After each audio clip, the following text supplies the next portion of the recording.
और दोस्तों ये हमने एंट्री की है बद्रीनाथ एरिया में, और वो पीछे वाइट कलर में रहा हमारा होटल।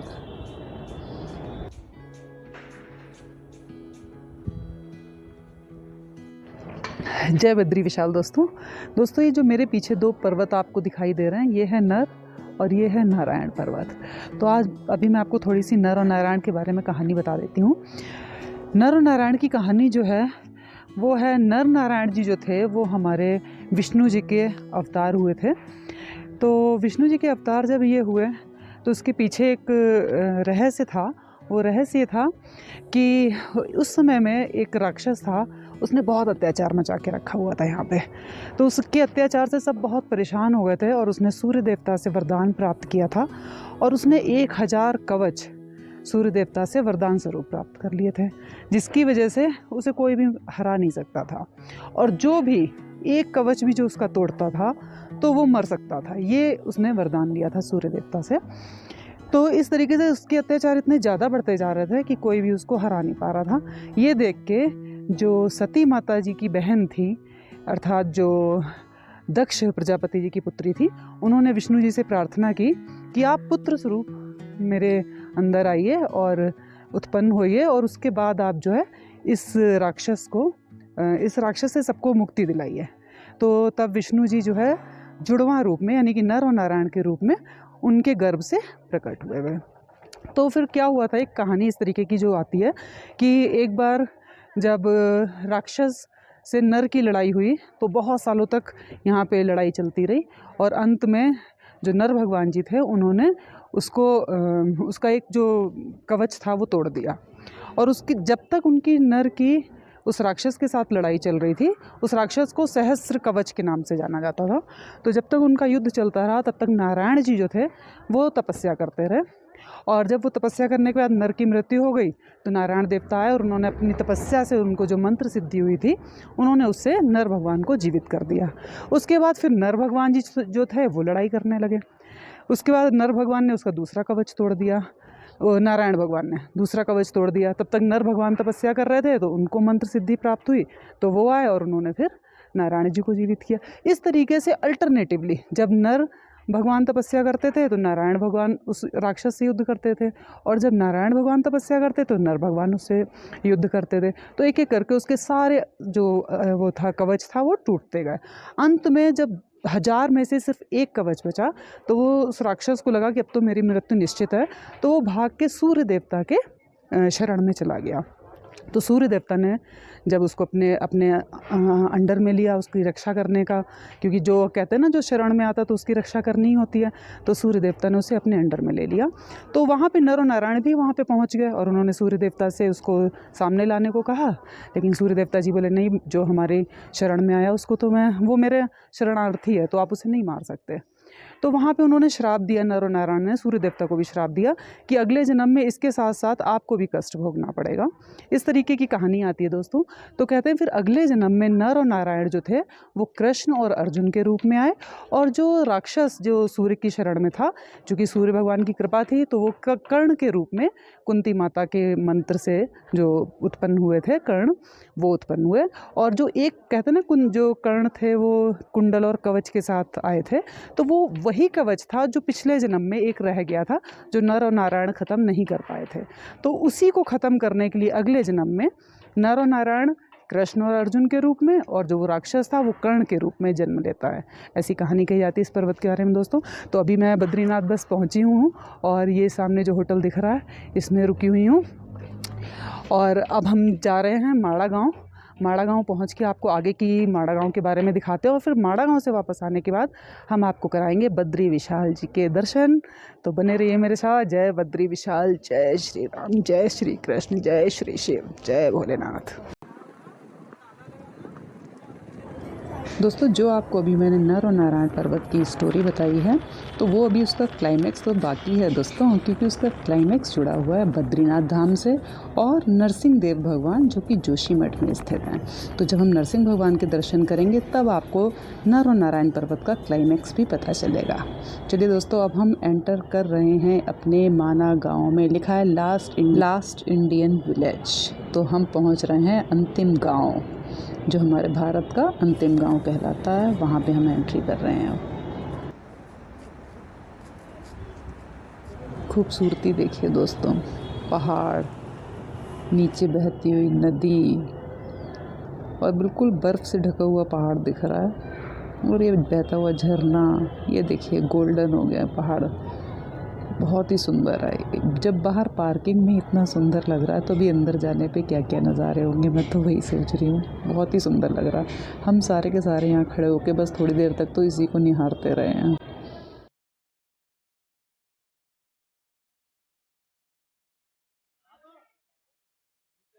भारत का सबसे आखिरी गांव है, तो चलिए देखते हैं अंदर से कैसा दिखता है। ये यहाँ का मार्केट है, शुरुआत में ही है। सारे कपड़े कपड़े नज़र आ रहे हैं, ठंड बहुत है यहाँ पे। स्वेटर बुनना शुरू हो गया आपका? हो गया। ये सारे के सारे स्वेटर भी नज़र आ रहे हैं मुझे तो। ये देखिए, छोटा सा गांव है, कितनी सुंदर पहाड़ियों और उसके बीच में। ये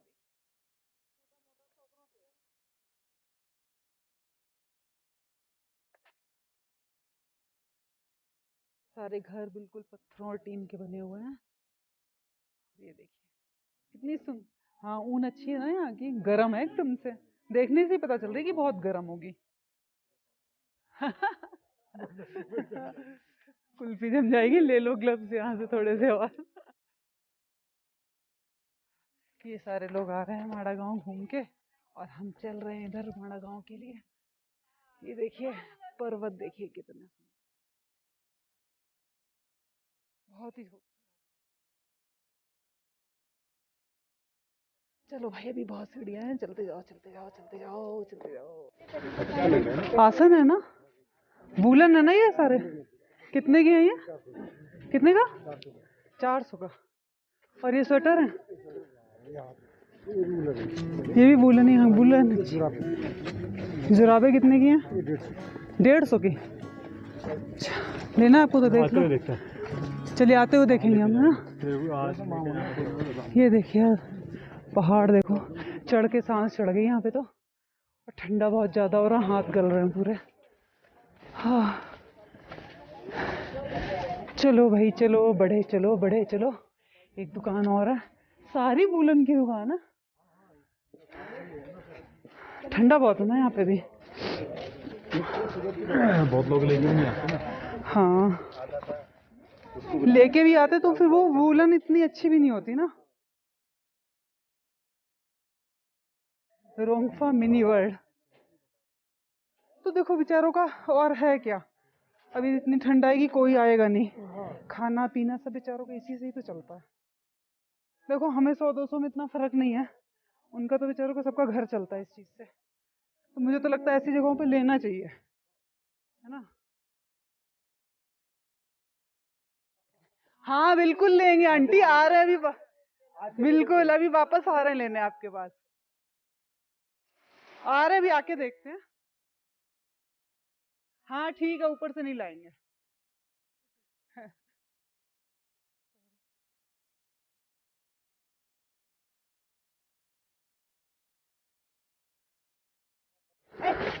भाई हमसे ये तो पूरा मारेगी नहीं। खैर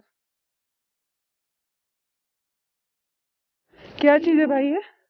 शुगर कंट्रोल के लिए, स्टोन के लिए, हेयर फॉल के लिए। कौन से स्टोन के लिए? आयुर्वेदिक दवाइयाँ क्या है ये? जड़ी बूटियों से बनी हुई। कहाँ की स्टोन के लिए है? इसको एक टुकड़ा कूट के पानी को बॉयल करना और ठंडा करके सुबह शाम देना। ये क्या है? कहाँ की स्टोन के लिए? स्टोन के लिए? कौन सी स्टोन के लिए? कहाँ की? Hair fall. ये कहाँ की? किडनी का। Kidney stone. और ये लकड़ी जैसा क्या रखा है स्टिक? इसको घर में रखते हैं नेगेटिव एनर्जी रोकने के लिए। ओह, ये स्टोन वाला कितने का है ये पैकेट? ये वाला ठीक है, ये शुगर वाला 100 रुपये। और वो क्या चाय? चाय 10 रुपये। अच्छा 10 रुपये। वो हेयर फॉल का 100 रुपये का, छोटा 50 है। अच्छा ये पक्का बेनिफिट देती हैं? अच्छा, कोई भी हेयर ऑयल में? सरसों के तेल में भी डाल सकते हैं? अच्छा अच्छा, तो ये फायदा देती हैं?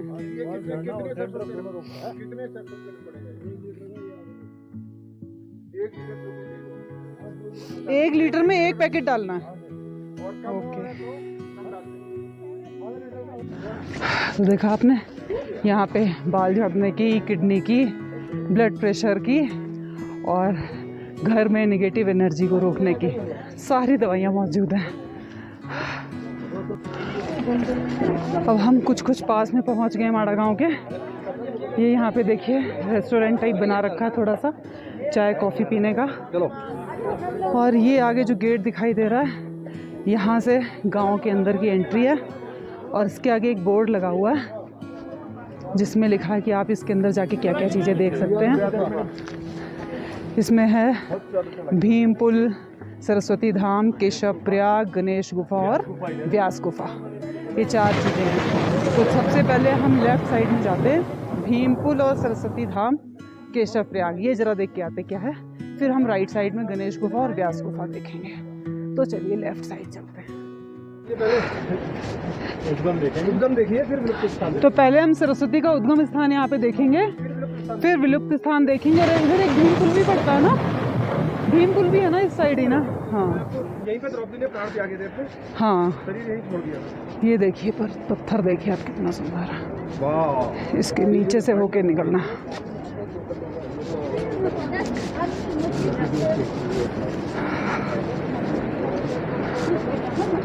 ये ऊपर देखिए, ये नीचे नदी बह रही है, इसको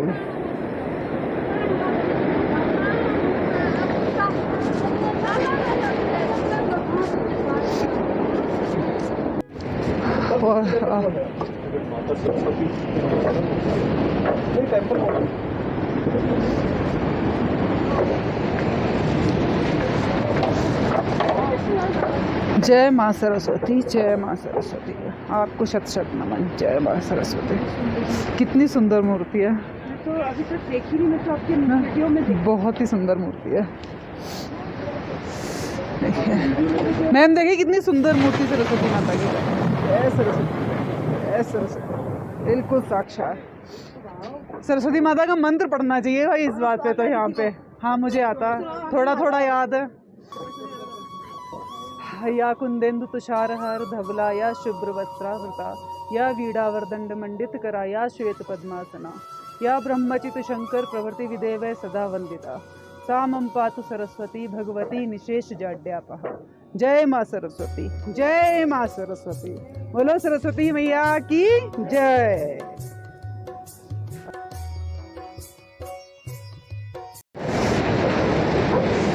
ये देखो, वाह जबरदस्त बहाव देखो, ये सरस्वती माता जी का बहाव है। आहा, स्थल है, मतलब यहाँ से शुरू होती हैं, यहीं से उत्पन्न हुई, मतलब इनका जन्म स्थान है, आप ऐसे कह सकते हैं। हाँ, जन्म स्थान है इनका। ऊपर से पता नहीं कहाँ से आ रही है, ये कुछ नहीं पता, बस वहाँ से पहाड़ों से आ रही हैं। और फिर आगे एक जगह जहाँ पे वो लुप्त भी हो जाती है। मैं आपको बताऊंगी कि क्यों लुप्त होती है, क्या स्टोरी इसकी भी है लुप्त होने की। आओ आओ आगे आओ, देखते हैं, आ जाओ। देखिए दोस्तों, क्या जबरदस्त बहाव है सरस्वती माता का।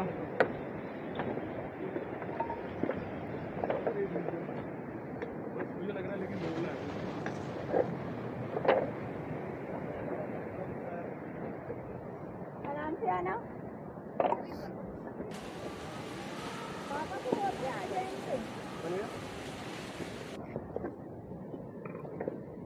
तो दोस्तों, इस समय मैं हूँ भीम पुल पे, और ये भीम पुल की साइड में आपको मैंने दिखाई दिया जहाँ से सरस्वती माता का उद्गम है। और यहाँ पे बताते हैं कि ये जो भीम पुल बनाया गया था, ये भीम जी ने बहुत बड़ा सा पत्थर ला के यहाँ पे रखा था, क्योंकि उनको द्रौपदी माता को ये पुल पार कराना था और वो पार नहीं कर पा रही थी। लेकिन इसको पार करने के बाद ही इसी जगह पे ही, जो ये पीछे आपको स्थान दिखाई दे रहा है, यहाँ पे द्रौपदी माता ने अपने प्राण त्याग दिए थे। और अभी हम नीचे चलते हैं, देखते हैं ये जो मंदिर बना हुआ है, इस मंदिर को देखते हैं और वो पत्थर देखते हैं जो भीम जी ने जो पुल के ऊपर रखा था। और आगे वहाँ पे कहते हैं भीम के पैरों के निशान भी हैं, वो भी देखेंगे। तो चलिए आगे बढ़ते हैं जरा।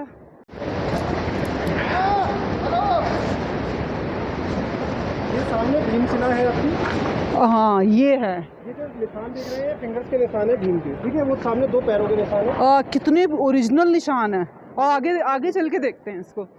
दोस्तों, अभी जिस पुल पे हम खड़े हुए थे, वो ये पत्थर था जिसके ऊपर वो पुल बना हुआ है, जिस पे अभी हम सारे लोग खड़े हुए हैं। ये पूरा पत्थर है जो भीम ने उठा के रखा था, और इस पे जो फिंगर्स हैं ये 5, ये भीम की फिंगर कहलाती हैं ये। और ये जो सामने पैरों के निशान दिख रहे हैं, ये भीम की चरण पादुका बताते हैं इनको। ये देखिए कितने ओरिजिनल पैरों के निशान बने हुए हैं। इसको कहते हैं भीम के चरण, और ये हैं भीम की उंगलियां। और इसी पूरे पत्थर के ऊपर, इस पूरे पत्थर के ऊपर जो पुल बना है उसे कहते हैं भीम पुल। देखिए कितना सुंदर नज़ारा है। नीचे सरस्वती माता हैं, काफ़ी गहराई में, इधर से नहीं दिख रही, आगे से आप देख सकते हैं वो सरस्वती माता जा रही हैं। और ये पूरा माड़ा गांव का दृश्य तो इतना अनुपम है कि बस देखते ही रहो। यहाँ पे इतना सुंदर है। वो तो आगे है बॉर्डर पे, वो ये यहाँ पे नहीं, यहाँ नहीं है बॉर्डर पे, यही तो मैम।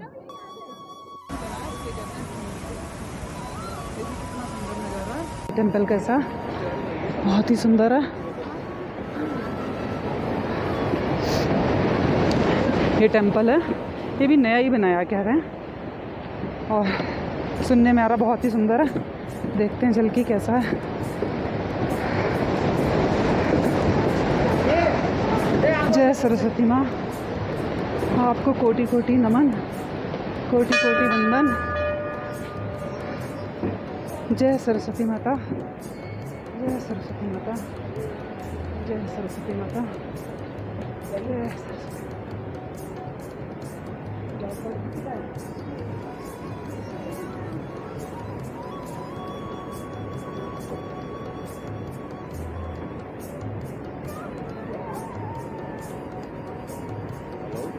व्यास जी की मूर्ति देखिए, बिल्कुल साक्षात दर्शन हुए हैं जैसे। इतनी सुंदर मूर्ति बनाई है व्यास जी की, सच में बहुत ही सुंदर, बहुत सुंदर मूर्ति। जय श्री व्यास जी, जय श्री व्यास जी।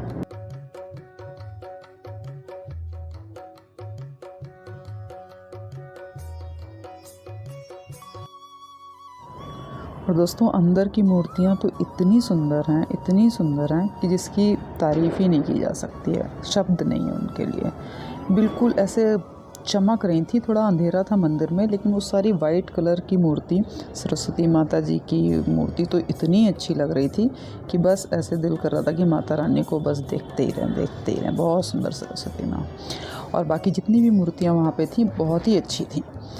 और बिल्कुल इन सारी मूर्तियों को देख के तो मुझे अपने दिल्ली के अक्षरधाम मंदिर की मूर्तियाँ याद आ रही थीं। इतनी प्यारी मूर्तियाँ दोस्तों। और यहाँ आके अंदर आके और बिल्कुल पवित्र वातावरण लग रहा था।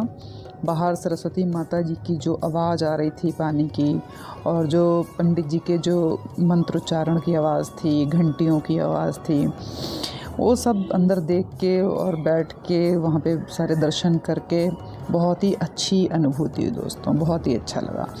यहाँ पे आने के बाद तो कोई ऐसा सोच ही नहीं सकता कि 1-2 मिनट में चला जाए, उसको ये लगेगा कि थोड़ी देर और बैठें। और दोस्तों बाहर ये हनुमान जी की मूर्ति और उनके पास में बहता हुआ सरस्वती माता का तेज प्रवाह में जल, सच में यहाँ खड़े होके तो बस ऐसा लग रहा है कि कुछ पिछले जन्मों के पुण्य रहे होंगे जो ईश्वर ने हमें इस जगह के दर्शन करवाएं, साक्षात सरस्वती माँ से मिलाया हो जैसे। बहुत ही अच्छा। जय सरस्वती माँ, आपकी जय हो, आपको बहुत बहुत नमन सरस्वती माँ। दोस्तों ये है हिंदुस्तान की अंतिम दुकान, और एक है ऊपर हिंदुस्तान की अंतिम दुकान। और यहाँ पे जाते जाते हम एक बार चाय तो पी के जाएंगे अंतिम दुकान पे। ये देखिए क्या सुंदर लोकेशन में, पहाड़ों के नीचे, सबसे अंतिम पहाड़ के नीचे अंतिम दुकान। तो भी हम यहाँ पे चाय पीने आएंगे। जरा अपने साथी लोग सारे वापस आ जाएं ऊपर।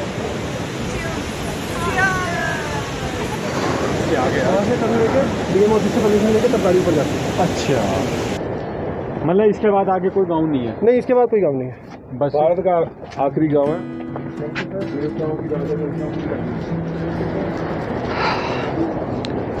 हम चल रहे हैं उस स्थान पे जहाँ पे सरस्वती माता जो हैं वो समाप्त होती हैं, मतलब गायब हो जाती, कहते हैं पता ही नहीं चलता कि वो कहाँ गई हैं। लेकिन इससे पहले हम जरा संगम देखते हैं। उधर से अलकनंदा आ रही है।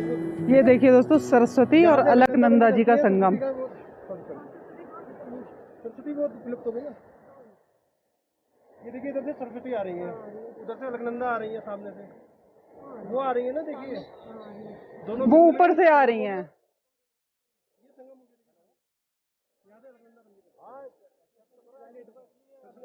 अच्छा, आप बता रहे हो कि ये आ रही है सरस्वती, ये अलकनंदा है और ये सरस्वती जी है, सरस्वती है और ये दोनों जो नदियां हैं ये मिलके यहाँ पे ये नदी बनाती हैं अलकनंदा। अलकनंदा, और ये पीछे की सरस्वती में जाके धौलीगंगा और अलकनंदा मिलके अलकनंदा बन जाती है। ठीक है। और ये जो सरस्वती माता जी हैं जो ये वाली हैं, जी जी, ये यहाँ पे, यहाँ के बाद सीधे आपको नेपाल में देखने को मिलेंगे, उससे पहले बनारस में देखने को मिलती है। और यहाँ से इनका जो वो है वो अस्तित्व खत्म हो जाता है।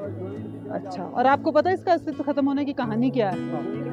मेरे को जितना पता वो ये है, वो इसके बारे में जो मैंने पढ़ा था या जो मुझे लोगों ने बताया है, वो उसकी कहानी इस तरीके से है कुछ। तो इसमें कहते हैं कि जब व्यास जी जो थे वो गणेश जी से जब सारे वेद और वो सब लिखवा रहे थे तो बहुत शोर हो रहा था, ऐसा कुछ है ना।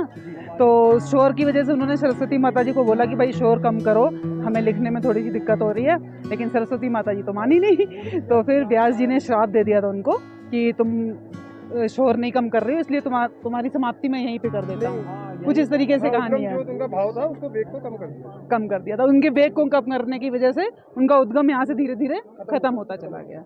तो इस तरीके की कुछ कहानी आती है सरस्वती माता जी के बारे में कि यहीं से उनकी उत्पत्ति है और यहीं से उनका समापन है। तो यह है सरस्वती। और बाकी आपने सरस्वती माता जी का मंदिर और उनकी जो बीच में एक मूर्ति पड़ी थी कितनी सुंदर है वो देख ही लिया आपने, बहुत ही खूबसूरत है। चलिए अब हम आगे चलते हैं व्यास गुफा की तरफ। तो दोस्तों चलिए, थोड़ी सी चढ़ाई है महर्षि व्यास जी की गुफा तक, तो हम थोड़ी सी चढ़ाई करके चलते हैं और देखते हैं महर्षि व्यास जी की गुफा। तो बने रहिए मेरे साथ गुफा तक की यात्रा।